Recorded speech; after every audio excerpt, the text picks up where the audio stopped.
Fora da Caixa. A análise dos factos que marcam a atualidade. Pois é, hoje no Fora da Caixa temos alinhavados alguns assuntos, alguns tópicos. Essencialmente vamos falar do aumento do número de entradas de turistas em Cabo Verde. Vamos também falar da intenção do governo de construir um monumento à liberdade e à democracia. Falaremos, claro está, do do Atlantic Music Expo e também do Creole Jazz Festival. José Maria Veiga, bom dia. Uma vez mais, seja bem-vindo. Por onde é que quer começar? Pelo turismo? Bom dia, Carlos Santos. Bom dia, Marzinho. Bom dia, rádio ouvintes. Sim, podemos começar por turismo. Pelo turismo. É. Segundo dados do INE divulgados na semana passada, Cabo Verde registrou em 2023 pela primeira vez mais de 1 milhão de hóspedes em estabelecimentos hoteleiros. O país fechou o ano com 1.010.739 turistas, portanto um aumento de quase 21%. O maior fluxo de turistas chegou do Reino Unido. Sal é o destino mais procurado, com uma média de 57,1% de entradas. José Maria Veiga, finalmente o país atinge a meta de 1 milhão de turistas, uma meta que é bom recordar. O governo tinha estabelecido em 2016, portanto em 2016 o governo estabeleceu como meta atingir ou ultrapassar 1 milhão de turistas em 2021, pelo menos é o que diz o programa apresentado aos cabo-verdianos em 2016. Bom dia. Bom dia. Efetivamente, ao que parece, já ultrapassamos a meta de 1 milhão de turistas, que é muito bom para Cabo Verde.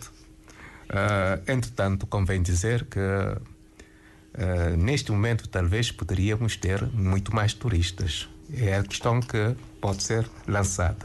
Desde logo porque, se notarmos o eixo Canárias, Madeira, Açores, esse espaço desenvolveu, teve um aumento exponencial de turistas em 2023. Por exemplo, as Ilhas Canárias fecharam o ano com 14,1 milhões de turistas. E aí podemos dizer que das 5 ilhas, Tenerife, por exemplo, teve 5,6 milhões. Gran Canárias, 3,6 milhões. Lanzarote, 2,7 milhões. Fuerteventura, 2 milhões. E La Palma, que tem menos, 81 mil. Isso para dizer que Cabo Verde poderia ter mais... Bom, poderíamos também dizer porquê. Qual é a causa?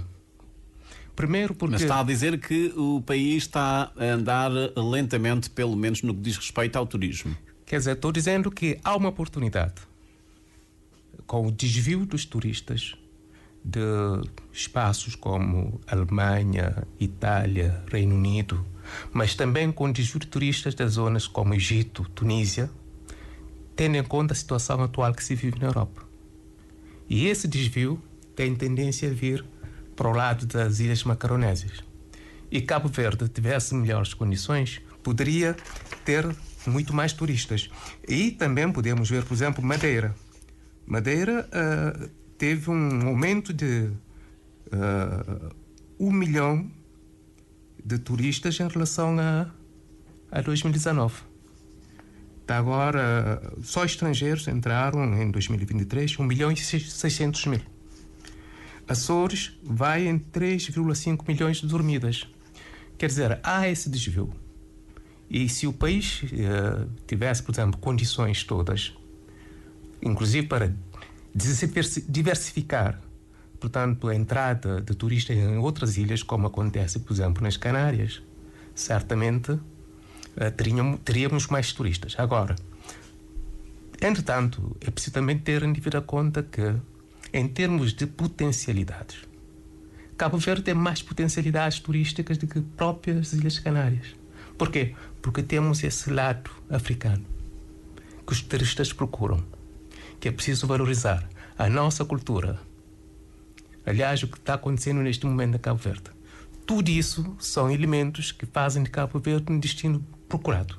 Só que nós temos que fazer um trabalho muito mais acelerado, muito mais diversificado, para que possamos, de facto, receber o fluxo de turistas que existem atualmente. Mas neste momento já nós podemos dizer que há de facto essa tal retoma, tendo em conta todo o impacto negativo da pandemia de Covid-19, em que o número de entradas baixou consideravelmente, e estes novos dados agora apresentados pelo INE representam não apenas a retoma, mas já, digamos, ultrapassa esses números pré-pandémicos. Sim, há essa retoma que é muito importante, mas também é preciso ter em vida conta que a pandemia também afetou as outras zonas onde estamos a falar, a referir.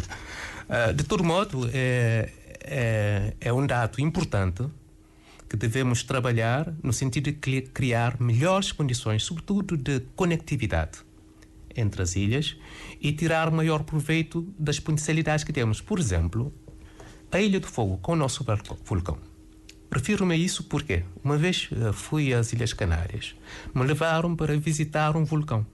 Tinha lá muita gente, muitos turistas, mas aquilo de vulcão não tem nada. A gente vai lá, é como se estivesse... Nada que se compare com o vulcão do Fogo. Nada a ver, é como se estivéssemos a visitar uma montanha qualquer aqui e dizer, pronto, aqui há milhões de anos teria havido um vulcão nesse sítio. Mas o vulcão do Fogo é um elemento fantástico para a promoção do turismo, mas sem conectividade marítima e sem também condições locais em termos de infraestruturas hoteleiras, torna-se difícil. Portanto, é preciso trabalhar isso. Mas não é só o vulcão. Temos as ilhas como Santo Antão, Santiago. Muito bem, já lá vamos. Ilhas. Seja como for, o Governo, através do Ministro do Turismo e Transportes, reagiu a esses dados divulgados pelo INE. Segundo Carlos Santos, as medidas que o Governo tem vindo a implementar estão a surtir os seus efeitos, e ele se refere à isenção de vistos para pessoas de várias nacionalidades, países emissores turistas como o Reino Unido, os Estados Unidos, países da União Europeia. Refere-se também a negociações com alguns operadores turísticos e aéreos. Também reconhece que a conjuntura internacional tem ajudado. Há uma recuperação do mercado de procura, e agora diz o Ministro, o foco tem que ser colocado na melhoria da qualidade do destino, portanto da oferta turística no sentido de atrair nichos com poder aquisitivo cada vez melhor. Essas explicações, esses comentários do Ministro do Turismo a dizer que as medidas do Governo estão finalmente a surtir efeito. Quer dizer, há todo um caminho feito, não é? Desde a visão que o Ministro apresenta, como desenvolvimento sustentável, crescimento saudável, preservação de recursos. Portanto, são dados e caminhos que Cabo Verde tem estado a seguir desde já há alguns anos. De todo modo, é importante que isso aconteça. Mas também o Ministro fala na questão que tem a ver com a diversificação do turismo, a questão da interligação, mas há também a questão dos custos, a questão das infraestruturas e também das novas unidades hoteleiras. Ele fala de todas essas situações. Só que são situações que nós todos conhecemos, que é preciso resolver, digamos, de uma vez, certamente difícil, mas temos que, paulatinamente, resolver essas questões para que sejamos, de facto, um destino cada vez mais procurado. E nesse quadro, eu dou o exemplo, por exemplo, de duas situações. Neste momento temos 2 hotéis, pelo menos o Hotel da Praia, o Hotel 5 Estrelas, que vai abrir as suas portas, acho, em abril ou maio. E há um novo hotel também que está em construção, foi lançado agora em São Vicente, o Golden Hotel. Mas certamente esses operadores estão aí a ver, bom, vamos ter hotéis e se falhar a questão da conectividade, como é que vai ser? Está a ver? Há essas preocupações que têm que ser, de facto, tomadas a sério. Eu não quero dizer que o governo esteja a ver essas questões, mas é, de facto, uma questão que preocupa muita gente. E preocupa os cabo-verdianos. Até porque esta nova visão, esta nova estratégia que está acoplada também à nova marca que foi recentemente apresentada, o Governo diz que quer aproveitar, quer explorar as potencialidades de cada uma das ilhas, ou seja, cada ilha será um destino com todas as suas riquezas, com as microculturas, mas isso, do seu ponto de vista, não será, digamos, alcançável se não se resolver o problema dos transportes. Se não se resolver o problema dos transportes, vai ser impossível. As ilhas, neste momento, poderiam estar a receber também essas manifestações culturais. Tudo isso faria com o aumento de dormidas e de pessoas que deslocariam as ilhas, tanto nacionais como estrangeiros. Portanto, essas situações, de facto, o ponto-chave neste momento, penso que o maior embaraço para o governo tem a ver com as ligações interilhas, tanto aéreas como marítimas. De facto, é uma situação embaraçosa. Por exemplo, o turismo aqui em Santiago, a gente vai para o interior, para o Tarrafal, vê que há alguns turistas, mas naturalmente se a questão do transporte tivesse sido já resolvida, provavelmente teríamos mais gente, mais turistas a visitar o interior de Santiago. Tarrafal, por exemplo, tem umas potencialidades fantásticas e aquele concelho está a desenvolver-se de forma muito interessante. Aí não se põe questão de ligação interilhas, nem avião nem barco, né? Mas o problema aí, eu penso, é mais a questão local, que é preciso... Não, dos turistas, por exemplo, que um turista que chega ao Sal e que chega à Boa Vista e depois quer visitar Santiago. Sim, exatamente. Para vir da Boa Vista para o Sal, para a praia, ou do Sal para a praia, é complicado. É complicado. Neste momento, por exemplo, há questões de infraestruturas que estão projetadas. Por exemplo, o Tarrafal certamente vai ter um grande hotel, tem lá condições que estão paulatinamente a desenvolver-se, mas não havendo ligações, isso vai ser um pouco complicado fazer rentabilizar essas infraestruturas que são caríssimas do ponto de vista funcionamento. Quem também se pronunciou sobre os dados avançados pelo Instituto Nacional de Turismo é o presidente da Câmara de Turismo de Cabo Verde, Jorge Spencer Lima. Foi muito claro ao dizer que não há crescimento, não há maior crescimento, ou seja, Cabo Verde não vai crescer mais em termos de turismo se não houver mais investimentos nas infraestruturas, mais hotéis, mais quartos, infraestruturas também, as próprias vias de acesso, as estradas.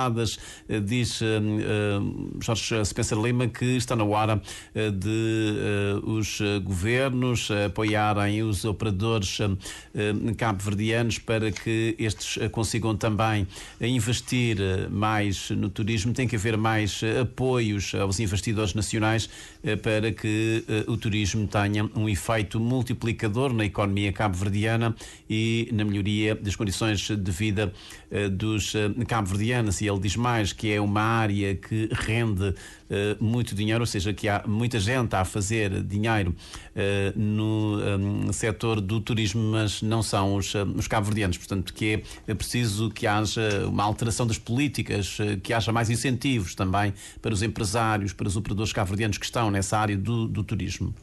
Não sei se concorda. Eu concordo perfeitamente. Quer dizer, às vezes tentamos procurar, essa questão do turismo, de facto, é quando se procura dar um salto grande, estando ancorado, por exemplo, nessas redes de operadores turísticos a nível mundial, é muito mais fácil. Arrancar com um hotel 5 estrelas e você não está ancorado em nada, não tem ligações, não está na rede mundial, tem dificuldades em trazer turistas. E aí eu acho que a dificuldade em relação às nacionais está mais ou menos a este nível. Mas pequenos estabelecimentos médios, normal, mas também acredito que com uma boa aposta e um trabalho feito e com o governo por trás, desenvolvendo os contactos, negociando, é possível. Mas, de todo modo, eu acredito que é importante que os nacionais estejam implicados nesse processo e estejam também com uma visão muito mais ambiciosa, digamos assim. Há 8 anos o governo prometia crescer em receitas por turista acima da média dos nossos principais concorrentes, chegar a 2021 no top 30 dos países mais competitivos do mundo em matéria de turismo e no top 5 em África. O governo também prometia promover as externalidades positivas do turismo, abrangendo a agricultura, as pescas, a cultura e o desporto. Isso já está feito? Não, vamos muito aquém. Repara, por exemplo, que os turistas vêm, instalam cá, mas aquilo que consomem a nível dos hotéis, por exemplo, em termos pronto, aquilo que temos consomem, um gasto médio por turista de 6 mil, 10 mil escudos, o que é muito pouco, não é? É muito pouco, mas também nós importamos, portanto, os hotéis importam tudo o que é alimento para os turistas. Por exemplo, no Sal, na Boa Vista, parece que os produtos vêm da África do Sul, das Canárias, que são consumidos a nível dos hotéis. É claro que em Cabo Verde, dificilmente conseguimos desenvolver uma agricultura à altura com os recursos que temos, mas já na Ilha do Sal e na Boa Vista, agricultores locais já colocavam os seus produtos, sobretudo a nível da Boa Vista, colocavam os seus produtos nos hotéis. E em Cabo Verde, pronto, com a aleatoriedade das chuvas, a falta de água, tudo isso tem debilitado esse processo. Mas era um eixo que a gente estava trabalhando. Mas o governo vai a investir na dessalinização da água para a agricultura. É esse projeto de uma agricultura mais empresarializada e mais moderna. Há esse projeto, mas é preciso dizer também que a questão da dessalinização não é uma coisa nova, não nasceu agora, é uma coisa que vem de há muito tempo, inclusive mesmo antes da independência já tínhamos produção de água dessalinizada para o consumo, mas também mesmo para a rega já estava muito trabalho feito nessa matéria e há projetos que ficaram pelo caminho, com certeza, mas é preciso, pelo menos, se o governo definiu isso, é preciso avançar. É preciso avançar e eu acredito, por exemplo, que na Ilha da Boa Vista e na Ilha do Sal, esse trabalho pode ser feito com muito sucesso.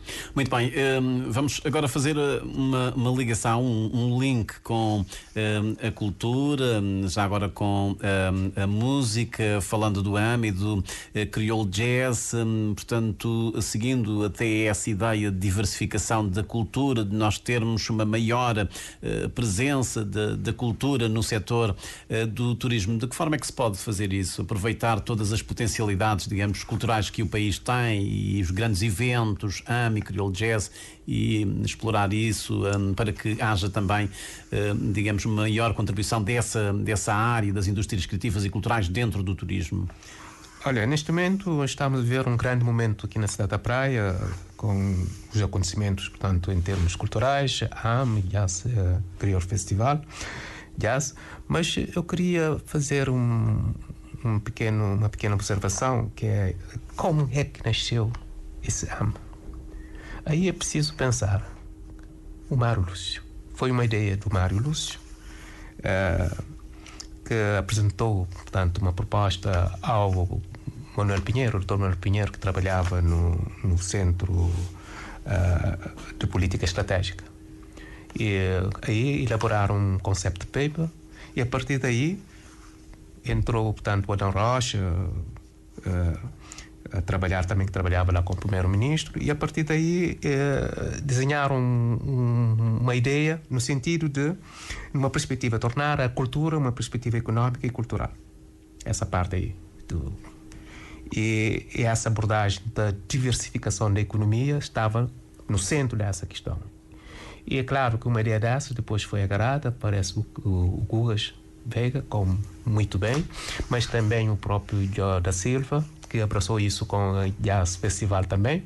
E temos 2 acontecimentos que... Aliás, Marcos Lúcio Souza era para ser homenageado ontem. Ele foi convidado para estar na cerimónia, mas declinou o convite. Disse que o reconhecimento deve ser ao país, não é? Sim, o Mário Lúcio é um talento, uma pessoa humilde, mas que tem uma capacidade enorme, que é uma pessoa que precisa de facto ser homenageada com toda a justiça, porque do ponto de vista do desenvolvimento da cultura em Cabo Verde, ele, enquanto ministro, de facto demonstrou uma capacidade fora de série e está a vender Cabo Verde lá fora. Mas acha que Cabo Verde, os sucessivos governos têm de facto tirado o proveito, explorado convenientemente toda a potencialidade cultural, por exemplo, para o turismo? Não, estamos muito longe. Eu disse, pronto, que a nossa potencialidade, por exemplo, temos mais potencialidades turísticas que a própria Ilhas Canárias, é nesse quadro demonstrar que apresentamos um produto muito mais diversificado. E a nossa música, a dança, essa costela africana, faz de Cabo Verde um elemento fortíssimo no contexto do desenvolvimento turístico mundial. Portanto, aí temos questões que podemos desenvolver. E isso aliado às condições naturais que temos, o turismo de natureza, podemos apresentar Cabo Verde daqui a uns anos como um país que concorde de facto com Canárias sem problemas, desde que façamos esses investimentos. Mas acha que de facto é incontornável que se faça um estudo em relação ao impacto, aos ganhos, ao contributo que o setor cultural, os eventos têm neste momento? Olha, não há dúvidas que esse contributo deve ser um bom contributo em termos de porcentagem do PIB. Só que não tem sido contabilizado, eu acho, ou dificilmente, e não é também muito fácil, mas eu penso que, de facto, fazendo estudos sobre isso, aí poder-se encontrar pistas para ver como integrar isso nos trabalhos que o próprio INE faz, mas também em todo esse trabalho de valorização dos recursos que nós temos, colocando a cultura, de facto, como um eixo fundamental para o desenvolvimento económico de Cabo Verde, nessa ideia de diversificação. Muito bem. José Maria Veiga, na semana passada o jornal A Nação dizia que em 2025, no ano do 50º aniversário da independência de Cabo Verde, a capital do país passará a ter um monumento à democracia e liberdade. A empresa pública Estradas de Cabo Verde é dona da obra, encomendada pelo governo. O seu custo poderá ultrapassar os 120 mil contos, contemplando o projeto de melhorias em toda a zona e cercanias em que o monumento irá situar-se. Esse investimento é incontornável. Cabo Verde precisa de facto de um monumento à liberdade e à democracia. Olha, nós já temos um feriado nacional, 13 de janeiro, que ninguém contesta, mas pronto. Agora, neste momento em que nós gastamos mais ou menos 20 mil contos com a AM, essa atividade cultural, 25 mil contos com o Crioulo Festival, o Crioulo Jazz. O Crioulo Jazz.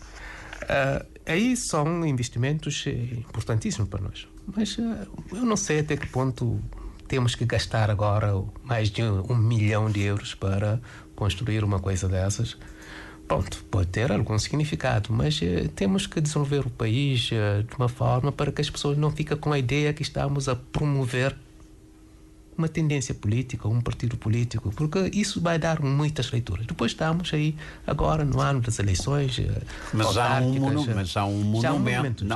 Eu estou a dizer, mas já há um monumento, por exemplo, a Amílcar Cabral, que nos transporta para a independência. Quer dizer, se não houvesse Amílcar Cabral, nós não estaríamos cá, não estaríamos a fazer tudo isso que estamos a fazer agora. Tá a ver? Eu veria, por exemplo, um monumento para destacar a cultura cabo-verdiana, os tubarões azuis. E o monumento, o monumento a Amílcar Cabral, portanto, aí no Largo da Várzea, foi construído pelo um governo do Movimento para a Democracia. E as pessoas perguntam porque é que, sendo a Amílcar Cabral e essa presença, uma das figuras do PAIGC, que depois naturalmente veio dar no PAICV e que esteve 15 anos, antes na luta armada através do PAIGC e depois governou Cabo Verde durante 15 anos, porque é que o PAICV não construiu esse monumento, esse marco a Amílcar Cabral? Aqui as pessoas perguntam sempre porque é que foi o Movimento para a Democracia a tomar essa iniciativa.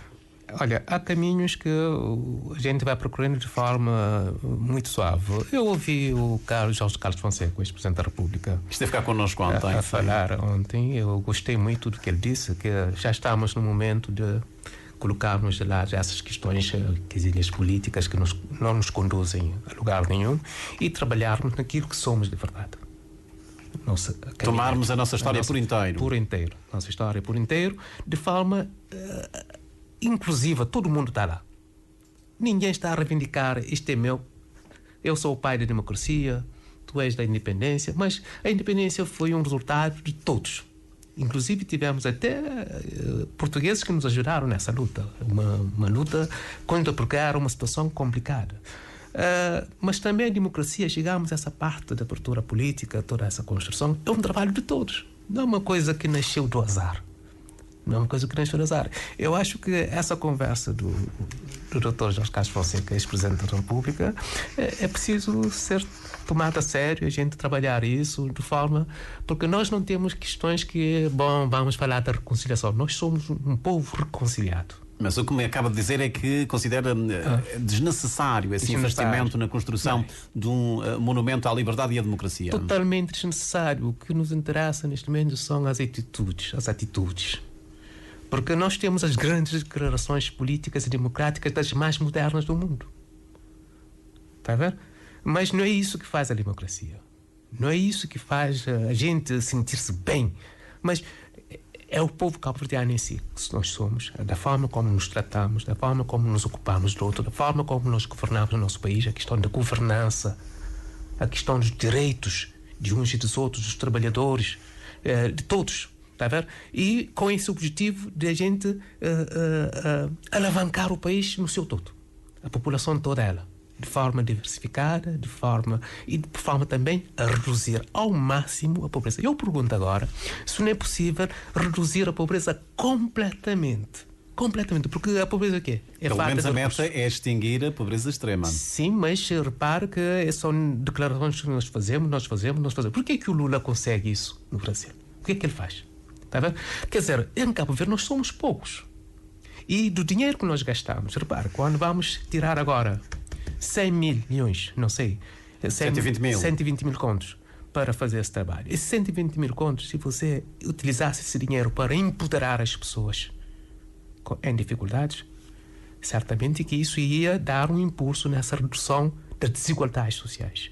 Todos sentiriam esse efeito da independência, do caminho que nós andamos. Até porque quando voltamos atrás, a gente vê o caminho percorrido, estamos todos orgulhosos. Mas dentro desse orgulho nós sentimos que há pessoas que estão menos orgulhosas. É preciso trabalharmos essa parte. Portanto, esse monumento será um marco, será um símbolo da democracia e a liberdade no ano em que o país vai comemorar 50 anos de independência nacional. Isto é simbólico. Mas repara, o governo recusa, por exemplo, aprovar o centenário de Amílcar Cabral, um programa do centenário de Amílcar Cabral. Recusa isso.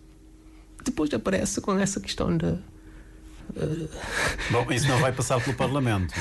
Mas, pronto, há aí uma incoerência. Do meu ponto de vista, temos que ser mais coerentes, mais claros, mais humildes nas tomadas de posição e a gente ver claramente que isso é de todos nós. Estamos a construir um país para os nossos filhos, e netos, bisnetos, e isso vai continuar. Então, estamos todos cá para ver. Muito bem. Zé Maria Veiga, uma vez mais, obrigado por ter vindo aqui ao nosso fórum da Caixa para análise e o comentário de assuntos de interesse público que marcam a atualidade. Nós começamos por analisar os dados divulgados pelo INE. Cabo Verde atingiu de turistas. Falamos depois do AME e do Crioulo Jazz, que marcam a vida cultural por estes dias aqui na cidade da Praia, e terminamos olhando para essa decisão do Governo de construir um memorial à liberdade e à democracia. O Bom Dia Cabo Verde fica por aqui, com o compromisso de voltarmos amanhã a estar na sua companhia quando forem 6 da manhã.